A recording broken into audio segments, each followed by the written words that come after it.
हमने देखा कि जब हमारे पास SR फ्लिप फ्लॉप था तो उसकी दोनों इनपुट्स को हमने मिलाकर उससे D फ्लिप फ्लॉप बना लिया और उसको यूज करते हुए फिर हमने अपने दूसरे काम शुरू किए। अब हमने SR फ्लिप फ्लॉप को इंप्रूव करके एक JK फ्लिप फ्लॉप बना दिया जो वो सारे काम करता है जो SR फ्लिप फ्लॉप करता था, प्लस एक काम और करता है कि ये अगर 1-1 इसके दोनों पर 1-1 इनपुट आ जाए तो ये करंट वैल्यूज को टॉगल करना शुरू कर देता है। ठीक है, इसकी इस प्रॉपर्टी को देखकर एक और फ्लिप फ्लॉप बना लिया गया। क्या किया गया, उन्होंने सोचा कि क्यों ना हम ये करें कि ये J और K जो अलग-अलग था इनको डायरेक्टली आपस में मिला देते हैं। तो हमारे पास एक फ्लिप फ्लॉप बन जाएगा JK से जिसकी सिर्फ एक इनपुट होगी और क्लॉक होगा उसके पास, और इसका नाम उन्होंने रख दिया कि इस इनपुट को हम T कहते हैं। क्यों T कहते हैं, अब यहां पर मैं परमानेंट इसको जोड़ दूं किसके साथ, VCC के साथ या 1 के साथ, तो जब भी मेरे पास यहां क्लॉक पल्स आएगी तो ये आउटपुट अगर 1 होगी तो 0 हो जाएगी, 0 होगी तो 1 हो जाएगी, और जैसे जैसे क्लॉक पल्सेस आती जाएगी ये बार बार अपनी वैल्यूज को टॉगल करता रहेगा। यानी कि इसकी आउटपुट अगर ये मैं बना देता हूं, ये देखिए ऑन ऑफ इस फॉर्म के अंदर चलनी शुरू हो जाएगी। 0 होगी तो 1 हो जाएगी, और 1 होगी तो 0 हो जाएगी, 0 होगी 1 हो जाएगी, 1 होगी। इस तरह से क्लॉक पल्सेस, इनको कहते हैं क्लॉक पल्सेस की फॉर्म में चलनी शुरू हो जाएगी। इस फ्लिप फ्लॉप का नाम उन्होंने रखा T flip flop, T flip flop या टॉगल फ्लिप फ्लॉप। जिस तरह D बहुत यूजफुल बन गया था उस तरह से ये टॉगल फ्लिप फ्लॉप बहुत ज्यादा यूजफुल कंपोनेंट बनाने के लिए यूज होने लगा। वो क्या कंपोनेंट थे, मैंने कहा कि अगर ये हम क्लॉक पल्स जनरेट कर सकते हैं तो अगर मैं एक T फ्लिप फ्लॉप लूं, एक T flip flop, multiple T flip flop यहां पर मैं ले लेता हूं, 2 एंड ये थर्ड T फ्लिप फ्लॉप मैंने ये बना दिए यहां पर। ये अगर 3 फ्लिप फ्लॉप, जिससे ज्यादा भी आप ले सकते हैं समझाने के लिए। ये है T इनपुट, ये है क्लॉक, ये Q और Q बार,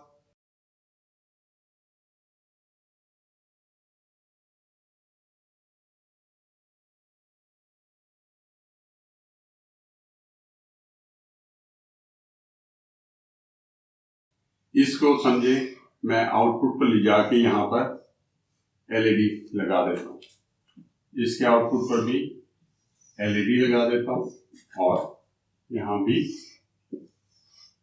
LED लगा देता हूं। दूसरा उन्होंने कहा कि ये टॉगल वाली जो है सारी लाइंस हैं इनको आप कंबाइन करके किससे जोड़ दें, VCC से, वोल्टेज से या 1 से। इसको भी इससे अटैच कर दें, इसको भी इससे अटैच कर दें, ये टॉगल के तौर पर काम करेगा। ठीक है, और यहां पर CL ये मैं कह देता हूं, इसे कहता हूं Q0, Q1 और Q2 कह देता हूं ताकि आइडेंटिफाई करने में आसानी हो कि ये 0 नंबर टॉगल क्लॉक है, फ्लिप फ्लॉप है, ये 1 है और ये 2 है। ठीक है, क्लॉक पल्स अगर यहां पर मैं अब दूं, ये देखें ये ऊपर जाएगा, नीचे, ऊपर, इस तरह से अब मैं क्लॉक पल्स अगर देना शुरू करूं। अब आपको नोट करना है कि यहां पर वैल्यू अज्यूम करते हैं Q0 को, यहां पर वैल्यू भी पहले 0 थी, ये क्लॉक पल्स आया, जैसे ये राइजिंग एज आएगा तो इसकी वैल्यू चेंज होकर क्या होगी, 0 से 1 हो जाएगी और ये फिर 1 रहेगी। ये क्लॉक पल्स नीचे चला जाएगा, इसको कोई इफेक्ट नहीं होगा, ये 0 हो जाएगा, कोई इफेक्ट नहीं पड़ेगा, ये 1 रहेगी। ठीक है, यानी कि एक दफा राइजिंग एज आ गया, ये वाला जो इससे पता है तो इसकी आउटपुट की वैल्यू 0 थी तो फौरन 1 में कन्वर्ट हो जाएगी। ठीक है, और फिर जैसे दोबारा ये राइजिंग एज आएगा तो ये वैल्यू जो 1 थी वो क्या हो जाएगी, 0 हो जाएगी। उसके बाद ये हिस्सा आ जाता है क्लॉक का, कोई फर्क नहीं पड़ेगा, ये 0 रहेगा। ये डाउन साइड पर चला जाता है क्लॉक, कोई फर्क नहीं पड़ेगा, डाउन रहता है, ये यहां पर रहेगी। फिर दोबारा क्लॉक पल्स आएगा तो ये 0 से राइजिंग एज की वजह से ये वैल्यू 0 से 1 हो जाएगी, फिर ये 1 रहेगी। अब मैं इसको क्लॉक को थोड़ा सा और आगे बना देता हूं। ये देखें, ये क्लॉक पल्स यूं जा रही है, फिर ये, फिर ये, फिर ये, फिलहाल इतना बनाते हैं। एक चीज आप नोट करेंगे इसके अंदर, यहां पर जाएगी, फिर ये 0 हो जाएगी, फिर ये 0 रहेगी। उस वक्त तक जब दोबारा राइजिंग एज आएगा, फिर ये इधर आएगी, ऊपर रहेगी, फिर राइजिंग एज आएगा, ये चेंज हो जाएगी, फिर ये चलना शुरू करेगी। मैं आखिर तक ले जाता हूं इसको, ये ऊपर, ये और ये। ठीक है, ये 0 रहेगी, यहां जाएगी, फिर ये अप हो जाएगी और इस तरफ। ठीक है, एक चीज नोट करें आप, यहां से यहां तक मैंने कहा था, इस पॉइंट से इस तक एक साइकिल कहलाता है, 1 साइकिल। यहां पल्स समझ लें, पल्स में क्या चीज शामिल होता है, एक राइजिंग एज शामिल होता है, एक फॉलिंग एज शामिल होता है, एक हाई लेवल शामिल होता है, एक लो लेवल, तो ये क्लॉक पल्स बनती। ठीक है, और ये वाली भी देखें क्लॉक पल्स की तरह काम करने लग गई। ये एक rising edge, high, falling edge, और ये देखें, ये भी क्लॉक पल्स है लेकिन इससे बड़ी है। कितनी बड़ी है कि यहां पर कितनी पल्सेस आई, 1, 2, इसकी 2 पल्सेस मिलके ये एक क्लॉक पल्स बना रही है इस वाले की। अब मैं यहां पर एक काम करता हूं, क्या काम करता हूं, ये वाली जो आउटपुट थी इसको मैं क्लॉक्स अगले से जोड़ देता हूं। क्यों, इसमें भी क्यू बार के अंदर भी इस तरह की इनपुट आ रही होगी, इससे रिवर्स फॉर्म के अंदर, यानी कि रिवर्स फॉर्म के अंदर आ रही होगी। रिवर्स फॉर्म का मतलब है क्यू नॉट बार अगर मैं बनाऊं तो जब ये 0 था ये 1 होगा, जैसे ये 1 होगा क्यू बार 0 हो जाएगा। ठीक है, ये मैं उसके रिवर्स अब बनाना शुरू कर रहा हूं ताकि आपको क्यू बार का अंदाजा हो जाए। ये रिवर्स हो गया, ये लो है, ये हाई रहेगा, ये रिवर्स हो गया, ये ऊपर, ये इस तरह से। देखिए ये रिवर्स एक दूसरे के जो होंगे वो बॉक्स की तरह नजर आ रहे होंगे लेकिन रिवर्स है। ये क्यू बार को जब मैंने यहां पर अटैच किया, अब फर्स्ट करें Q1 की वैल्यू पहले 0 थी, ये यहां पर इससे अटैच हुआ, ये क्लॉक पल्स बन गया, ये फॉलिंग एज है, कोई फर्क नहीं पड़ेगा, ये चलता जाएगा 0। लेकिन जैसे ही राइजिंग एज होगा इस वाले फ्लिप फ्लॉप की वैल्यू 0 से 1 हो जाएगी और ये 1 रहेगी, ये फॉलिंग एज। अब ये क्लॉक बन गया होगा, ये क्लॉक खत्म हो गया, ये क्लॉक इसके लिए जो बन गया हुआ ये मेंटेन रखेगा। जैसे ही फिर राइजिंग एज आएगा ये वैल्यू 1 से 0 को चली जाएगी और फिर ये 0 मेंटेन रखेगा।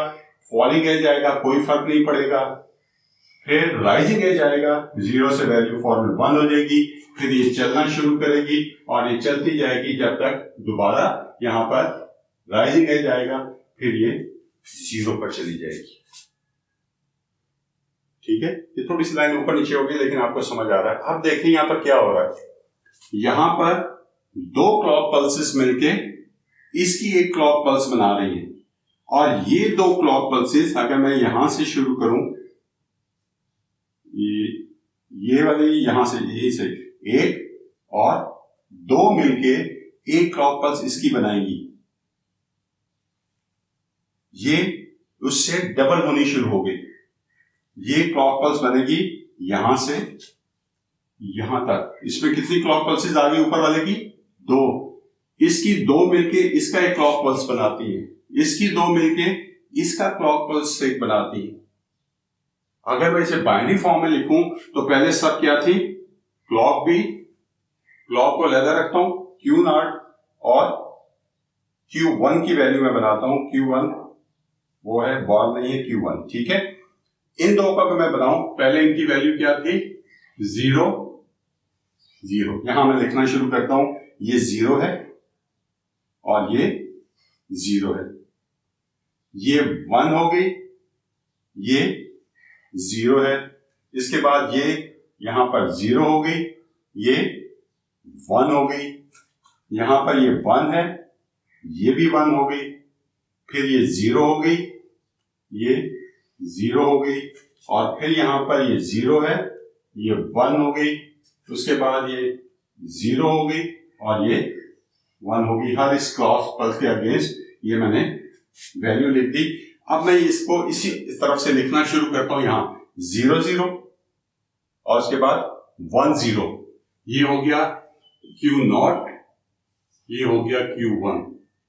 Q0 की वैल्यू 1 हो गई, ये 0 हो गया, ठीक है।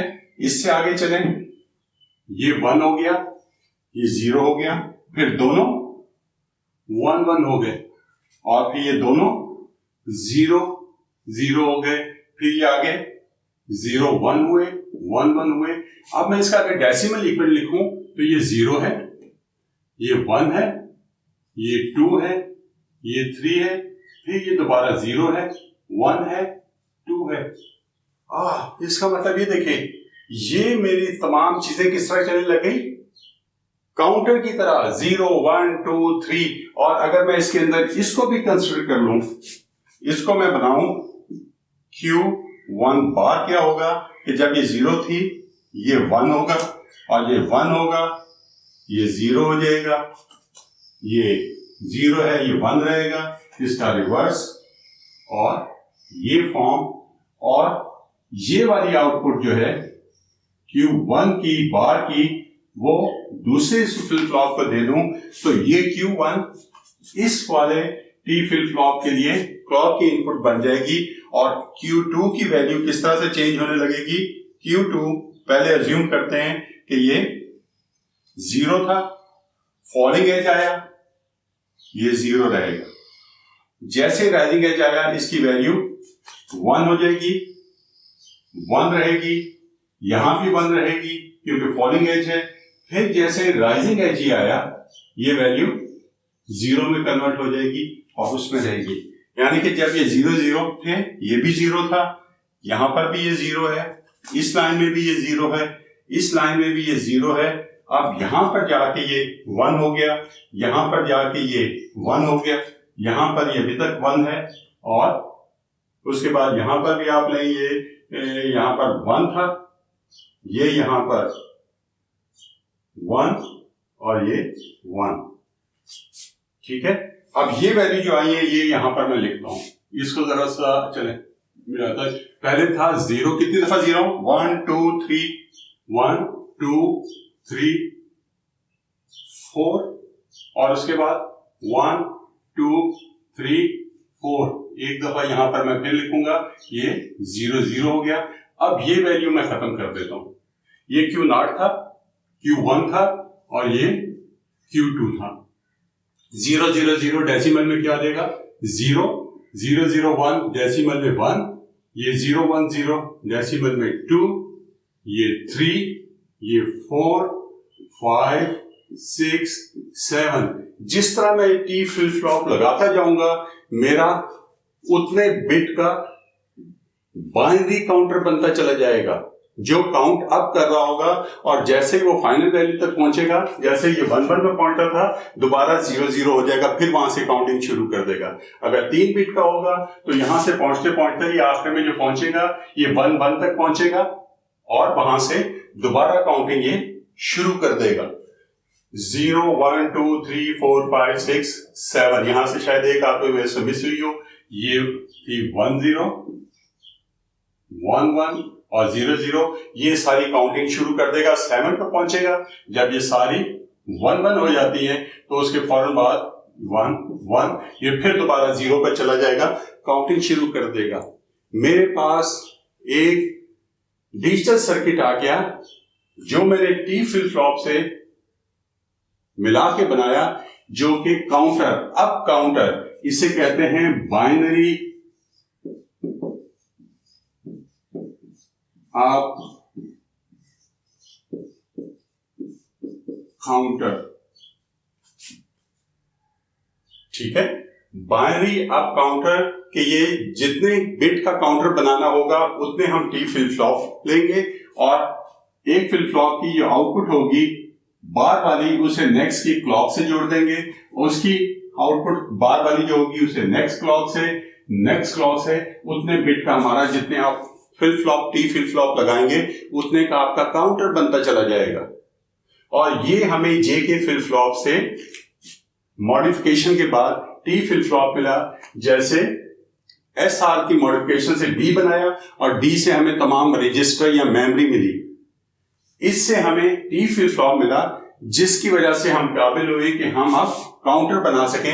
ये जिस तरह से आपने डिजिटल क्लॉक देखे होते हैं जो टाइम बता रहे होते हैं वो ये होते हैं, यहां पर क्लॉक पल्स जो आ रही होती है वो 1 सेकंड की होती है, 1 सेकंड ड्यूरेशन की क्लॉक पल्स आ रही होती है। ये सेकंड, एक काउंटर सेकंड काउंट कर रहा होता है, दूसरा मिनट्स काउंट कर रहा होता है और तीसरा आवर्स काउंट कर रहा होता है। ये हम डिजाइन करेंगे अपने प्रोजेक्ट के तौर पर कि आप एक डिजिटल क्लॉक कैसे बना सकते हैं, ये हम डिजाइन करके देखेंगे। इस तक आपने टी फ्लिप फ्लॉप ये डिजाइन किया, आप इसको अपने सॉफ्टवेयर में बनाएं और एलईडीज लगा के यहां पर क्लॉक लगाएं और उसको चला के देखें तो ये बाइनरी फॉर्म के अंदर शो होना शुरू हो जाएंगे। आपने 7 सेगमेंट डिस्प्ले बनाया था, इसकी आउटपुट आप 7 सेगमेंट डिस्प्ले के साथ अटैच कर दें तो 7 सेगमेंट डिस्प्ले 0 1 2 3 4 5 6 7 8 9 जो आपका ऐसा हिसाब होगा वहां तक वैल्यू देगा और फिर दोबारा 0 पर चला जाएगा। आपको पता चल जाएगा आपने कितनी यूजफुल चीज तैयार कर ली है।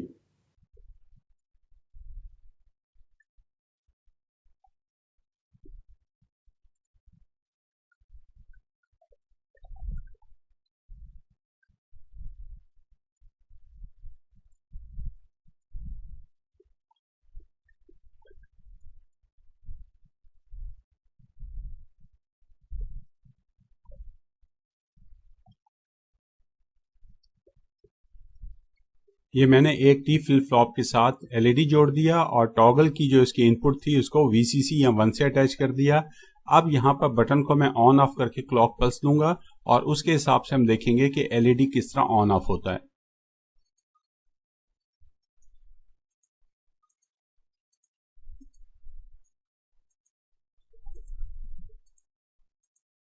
अब इस ऑन ऑफ को चेक करने के लिए एक और कंपोनेंट में यूज करूंगा या एक टूल यूज करूंगा जिसे लॉजिक एनालाइजर कहते हैं।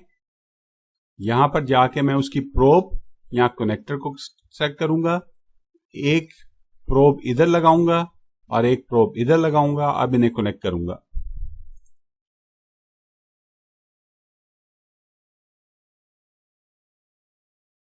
इनको नाम दे दूंगा।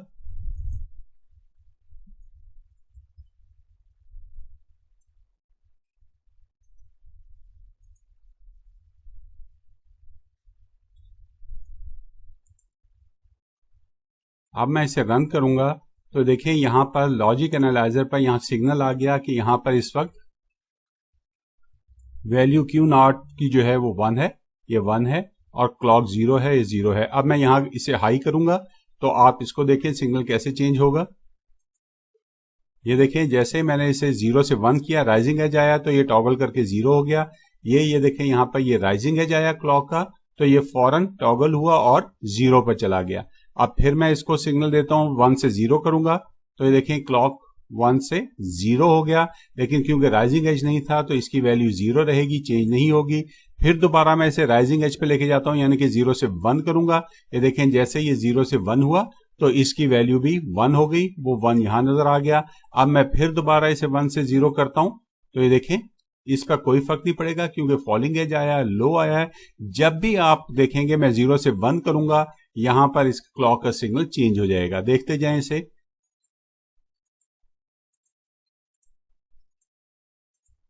और इस पर नोट करें कि यहां पर 1 और 2 क्लॉक पल्सेस मैं यहां पर दूंगा तो क्यू नॉट का एक क्लॉक पल्स मुकम्मल होगा।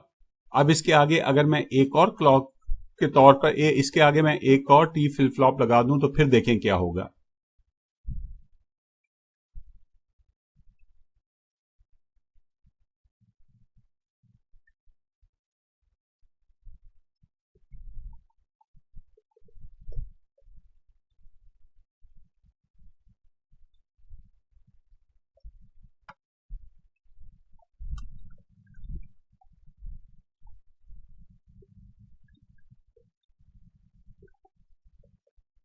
ये मैंने एक और टी फ्लिप फ्लॉप किया और इसकी क्यू बार की आउटपुट को इसके क्लॉक से जोड़ दिया और इसकी टी को वीसीसी से जोड़ दिया और यहाँ एलईडी लगा दिया। यहाँ एक और लॉजिक प्रोब लगा दी जो सिग्नल डिटेक्ट करेगी, जो इस ऑसिलोस्कोप पर नजर आएगा। अब मैं इसे दोबारा चलाता हूं, ये देखिए सब यहां पर 0 0 0 हो गए। अब मैं क्लॉक पल्स देना शुरू करता हूं।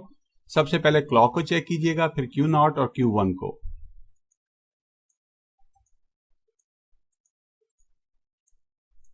ये देखिए ये पहले 0 0 होंगे, एक क्लॉक पल्स आएगा, ये 1 हो गया, फिर दूसरा क्लॉक पल्स आया, ये 1 हो गया, ये 0 हो गया, अब ये दोनों 1 हो जाएंगे। ये बाइनरी की फॉर्म में चलने लग गया। ये देखिए जब भी राइजिंग एज जाएगा, इधर राइजिंग एज जाएगा तो यहां चेंज होगी, यहां राइजिंग एज जाएगा तो इस पे चेंज होगी।